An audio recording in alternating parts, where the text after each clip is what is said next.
Practice on today's hybrid picked arpeggio etude and you're going to have the technique mastered in no time. Well, I mean, it'll take some time, but it'll be a lot more fun than practicing exercises or whatever. Anyway, check it out.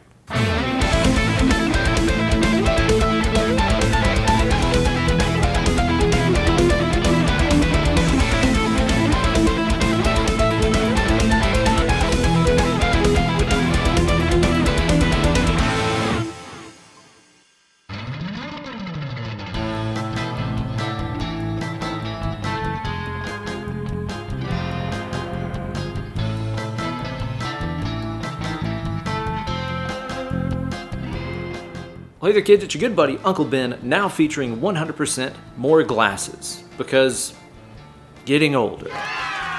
But you know what's not getting old is hybrid picking. That was a good YouTuber transition, right? Anyway, I love hybrid picking. I've used it in my playing for years, and I'm really glad to see that it's gotten out of the chicken coop of country playing, and it started to infest the likes of players like Guthrie Govan, Mastodon, and so many other bands. But it can be really hard to get to know how to use this technique if you don't know where to start. And you're not exactly going to make progress with it if you just, come in hot and try to learn some crazy Greg Howe fusion lick or something like that. So on today's video, I'm going to show you guys a really simple 2-string hybrid picking pattern that outlines some arpeggios on our 1st and 3rd strings, following a kind of classically based chord progression. It's going to be just tough enough to give you a little bit of a challenge while also helping you get this technique under your fingers. Sorry, I just got some kind of scam text message about my PayPal account being terminated. Better look next time, hackers. You sit on a throne of lies.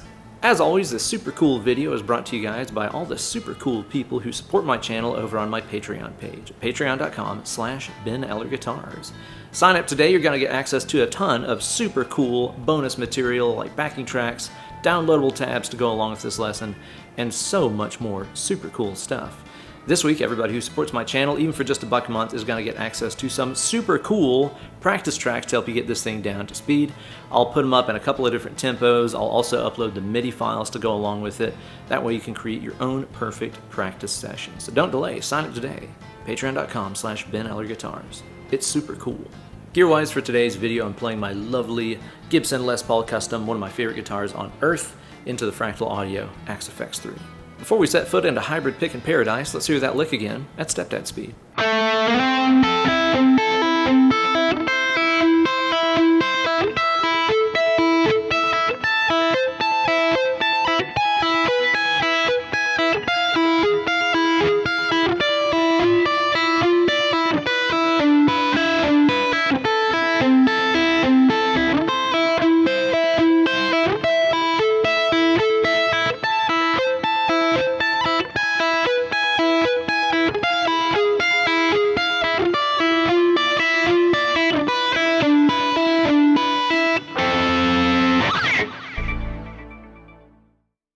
Okay, that's one of those ones that's weirdly harder to play slow than it is fast.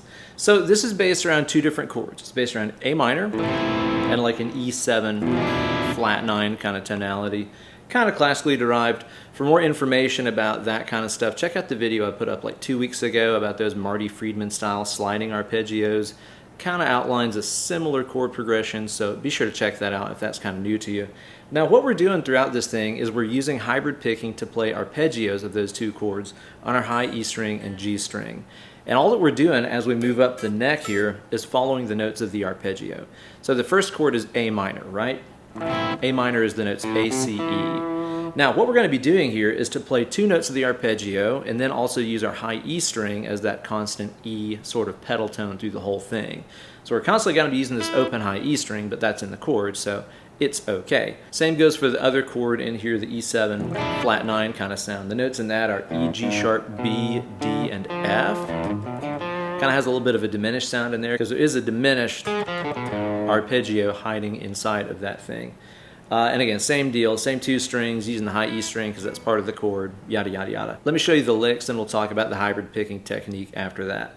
So start off here by sliding from the A note on the G string into the C note, which is going to be frets 2 to 5.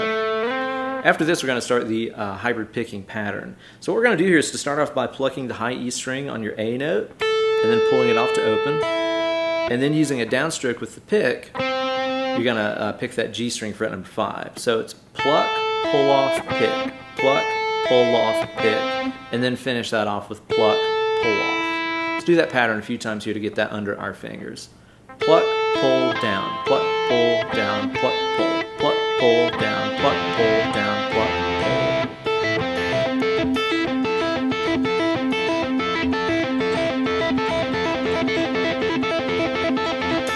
Kind of that evil banjo sort of mastodon sound.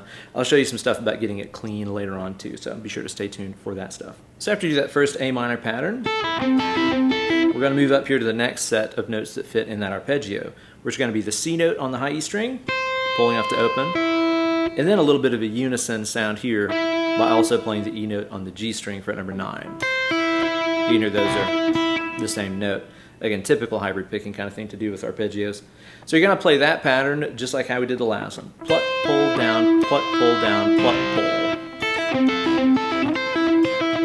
The position shifts are fast. You have one 16th note high E string, that one right there, to get in position for the next spot on the arpeggio. You got to be quick. What I recommend doing is finding the next spot you're moving to with your eyes first. That's why I'm wearing glasses today. Not just because I like getting my book slapped out of my hands in the hall, but because it helps me see more better. So as you're playing this first arpeggio, with your eyes, find where you're going to next. After this, we're going to move up here to these two notes on those strings, the E note on 12 and the A note on fret number 14 of that G string. Same pattern, pluck, pull down, pluck, pull down, pluck, pull. And then after this, you're going to move up one octave above where you started. So 17 on both of those strings, the A and the C notes. And that's all for the A minor section.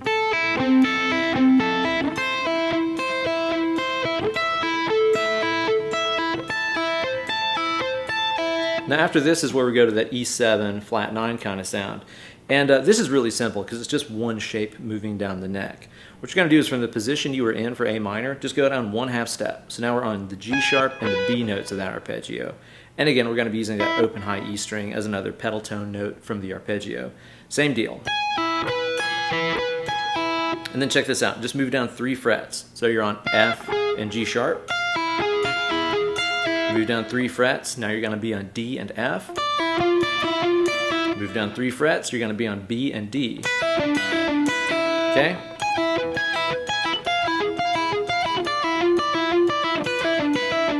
Just like that. And again, that's outlining that ominous, altered dominant kind of sound. I love that tonality. Okay, so you've done A minor.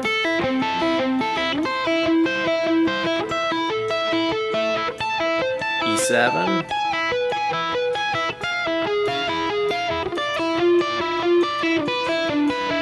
Then you just do it again.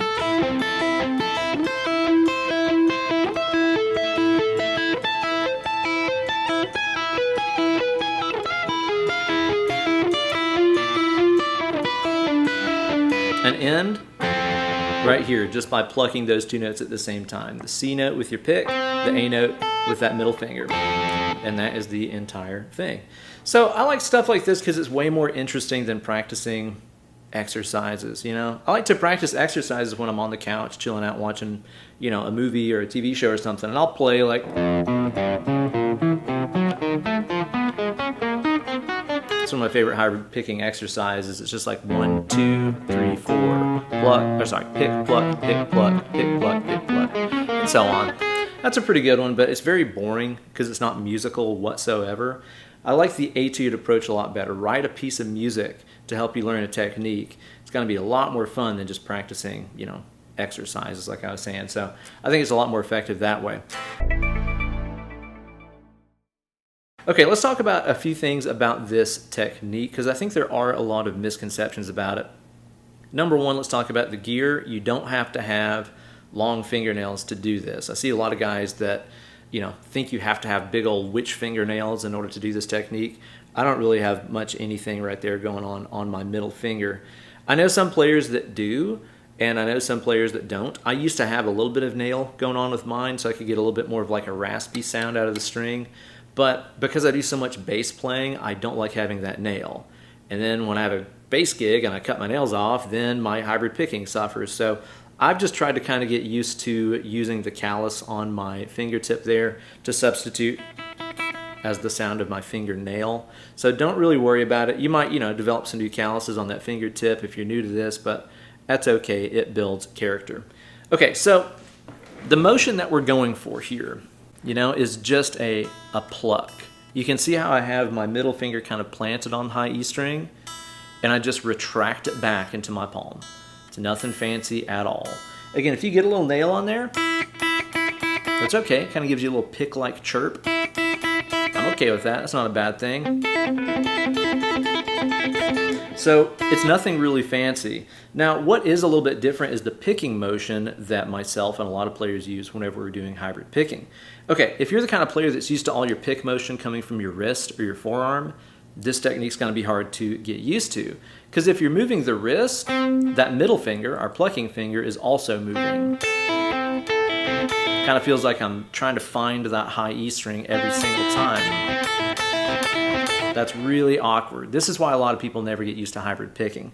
Now watch the picking technique that I'm using instead that keeps my hand a lot more stable and stationary. That way I'm not trying to hit a moving target with that plucking finger every time.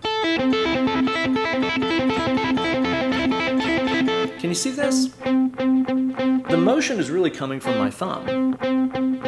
Whenever I move it that way, it doesn't move these fingers. See, a wrist movement moves these fingers. They're constantly changing positions. But whenever I'm doing the picking motion more with my thumb like that, it keeps these fingers kind of located in the same spot. So this is going to be really helpful for you if you're new to this technique. Don't make the picking motion come from your wrist. Make it come from the bass like that. A lot of really hybrid picking intensive stuff doesn't use a ton of upstrokes. It's mainly a lot of downs, and your middle finger is kind of replacing your upstroke. So don't worry about trying to practice this alternate picking or anything like that. You probably won't need it. You just need to get used to doing downstrokes just like that right there. Again, this is the technique I've used to play all my fusion-y stuff, all the Mastodon stuff that I've learned over the years. Even Frank Zappa tunes really got me into hybrid picking. This is a technique I've always used, and it always works. Same for the country style stuff too. So keep that in mind. Now let's talk about how to keep this sounding squeaky clean, because especially when you're playing with distortion, anything using open strings is just like a recipe for noise, So you got to know how to control these strings in order to keep everything from ringing out and becoming a big soupy mess. And it's mainly going to be stuff to do with your picking hand here. Okay, for one, I'm palm muting the G pretty hard. You can hear there's not much sustain on it. If I do it really slow, you'll notice that the G string here barely sustains at all.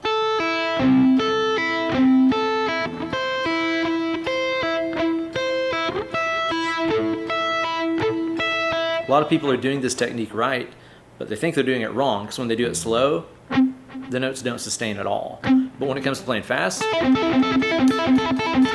that's kind of a blessing, because it keeps the notes from ringing into the next set of notes that you're playing. So the shortness of that palm muting really makes it sound good. I also like the contrast you get between the big open sounding, high E string and this more kind of tight and punchy G. So that's one thing you can do to help keep this sounding a little cleaner. I'm not palm muting the high E. You could. Then it gets really banjo-y sounding. But I like the contrast, so I'm not palm muting the high E string. Now, here's the thing that you got to worry about with that high E. Because we're always pulling off to open, it's a recipe for disaster if that high E string rings into your G string note.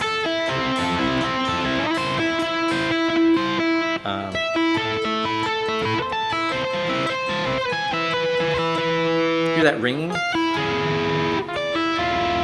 That doesn't really sound great. So you got to be careful to control the note duration of that high E string, and your middle finger is going to be in charge of that. Check this out.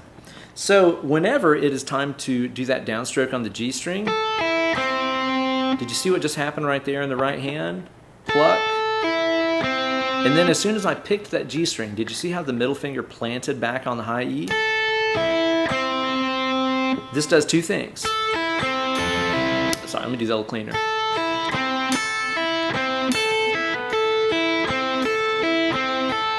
For one, it kills the note that the high E string open is generating. That way you can hear just the G string loud and clear.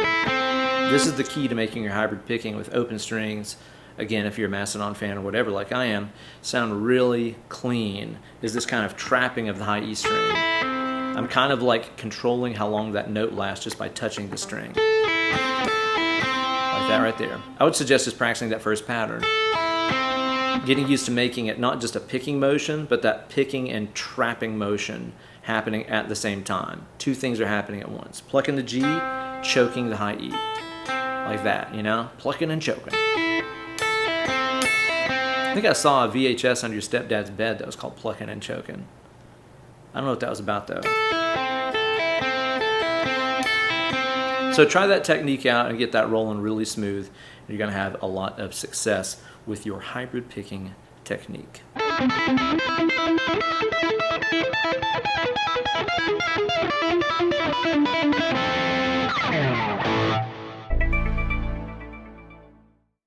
There you go, guys, a super dope hybrid picking arpeggio etude to make you the coolest kid in school. Definitely a lot cooler than this square with the glasses, am I right? Actually, my wife says it looks very handsome, so that's what I'm going to take to heart. Anyway, I hope you guys enjoyed that one. Be sure to support the channel on Patreon. You're going to get access to the downloadable tabs and the practice tracks to go along with this lesson. These practice tracks are really going to help you get this up to speed, super clean, nice and smooth. So sign up today, even for just $1 a month, you're going to get access to those. It's like less than what you spend, you know, on one Starbucks coffee a month. So think about all the cool stuff you could be doing instead of getting a crappy cup of burnt coffee from $5. Come on. Don't support the big corporations. Don't support the man. Support the man.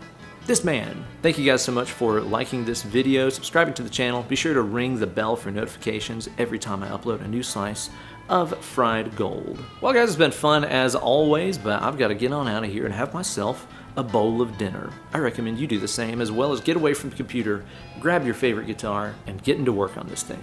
Let's click it. More picking.